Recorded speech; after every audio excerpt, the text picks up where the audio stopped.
ഏതാനും ചില ദിവസങ്ങൾക്ക് മുൻപ് ഒരു ചെറുപ്പക്കാരൻ എന്നെ കാണാൻ വേണ്ടി എന്റെ പള്ളിയിൽ വരികയുണ്ടായി. അദ്ദേഹം അരികിൽ വന്നു, വളരെ സന്തോഷത്തോടു കൂടി പറഞ്ഞു, എന്റെ ഒരു ആഗ്രഹമായിരുന്നു നിങ്ങൾ അടുത്തു വരണം, ഒരു വിഷയം നിങ്ങളുമായിട്ട് സംസാരിക്കണമെന്ന്. ഞാൻ എന്റെ പ്രസംഗത്തിൽ അവതരിപ്പിക്കുന്ന പലതും ജനങ്ങൾ എന്നോട് സംസാരിക്കുന്ന കാര്യങ്ങളാണ്.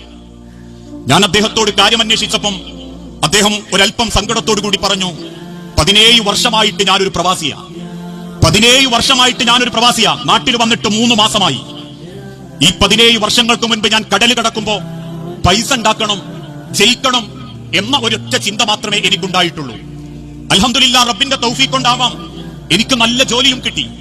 ആദ്യത്തെ 1-2 കൊല്ലത്തെ ബുദ്ധിമുട്ടുകളൊക്കെ നീങ്ങി, തരക്കേടില്ലാത്ത സാമ്പത്തിക സ്ഥിതിയൊക്കെ ആയി, അത്യാവശ്യം നല്ല ശമ്പളം കിട്ടിത്തുടങ്ങിയപ്പോ ഞാൻ എന്റെ ഭാര്യനോട് പറഞ്ഞു, ആകെയുള്ള ഒരു കുഞ്ഞിനെയും കൂട്ടിയിട്ട് ഗൾഫിലേക്ക് വരാൻ, എന്റെ അടുത്ത് താമസിക്കാൻ.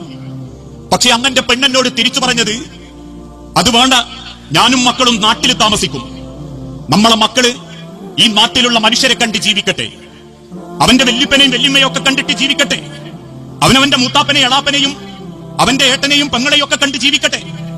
അല്ലാതെ നിങ്ങൾ പറയുന്നതും കേട്ടിട്ട് ഇപ്പൊ ഗൾഫിക്ക് മക്കളെയും കുട്ടി വന്നാൽ ആ മക്കൾക്ക് പിന്നീട് ഒരു അടച്ചിട്ട റൂമിന്റെ ഉള്ളിൽ ഒരു പുസ്തക പുഴുക്കൾ മാത്രമായിട്ട് ജീവിക്കേണ്ടി വരും എന്നെന്റെ ഭാര്യ എന്നോട് പറഞ്ഞപ്പോ, എന്റെ 3 മക്കളുണ്ടായ സമയത്തും ഞാൻ ആ ആവശ്യം വെച്ചപ്പോ ഇതേ മറുപടി അവൾ പറഞ്ഞപ്പം അന്ന് അവളോട് എനിക്ക് വലിയ ദേഷ്യമായിരുന്നു. ആ ചെറുപ്പക്കാരൻ പറയാ, എനിക്ക് വല്ലാത്ത ദേഷ്യമായിരുന്നു അവളോട്. പക്ഷേ നിന്റെ വാപ്പനെയും ഇമ്മനെയൊക്കെ ഓള് കുണ്ടടക്കുന്നത് കണ്ടപ്പം ഞാൻ പിന്നെയൊന്നും ചിന്തിച്ചില്ല.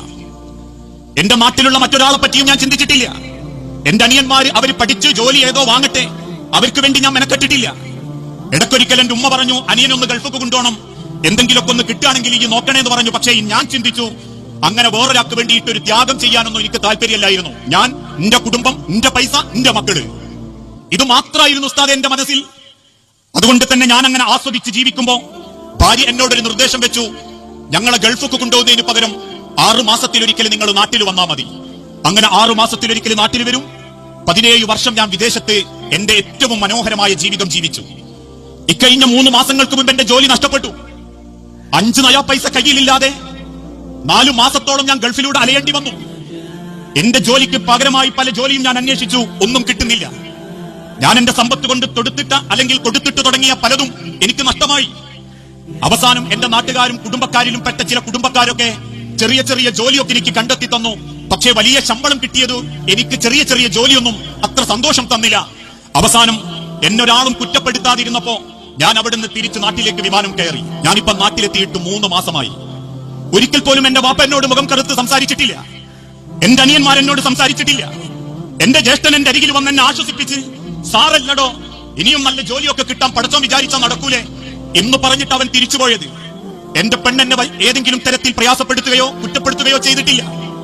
എന്റെ നാട്ടിലെത്തിയപ്പോ ഞാൻ കണ്ട കാഴ്ച, എന്നേക്കാൾ എന്റെ മക്കൾക്ക് വേണ്ടത് വല്യപ്പയെയാ.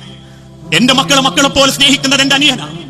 ഓരോ യാത്ര കഴിഞ്ഞ് തിരിച്ചു വരുമ്പോഴും കയ്യിലുള്ള ചെറിയ സിപ്പപ്പിന്റെ കവറുകൾ പോലും എന്റെ മക്കളുടെ കയ്യിലേക്ക് കൊടുക്കുമ്പോ ആ സിപ്പപ്പും വാങ്ങി ആഹ്ലാദത്തോടെ അവരകത്തേക്ക് കയറുമ്പോ ആ കുടുംബത്തോടൊപ്പം 3 മാസം ജീവിച്ചതിനിടയിൽ ഒരിക്കൽ പോലും എന്റെ ഏതെങ്കിലും ഒരു കുടുംബക്കാരനോ നാട്ടുകാരനോ ജോലി നഷ്ടപ്പെട്ടു വന്നവർ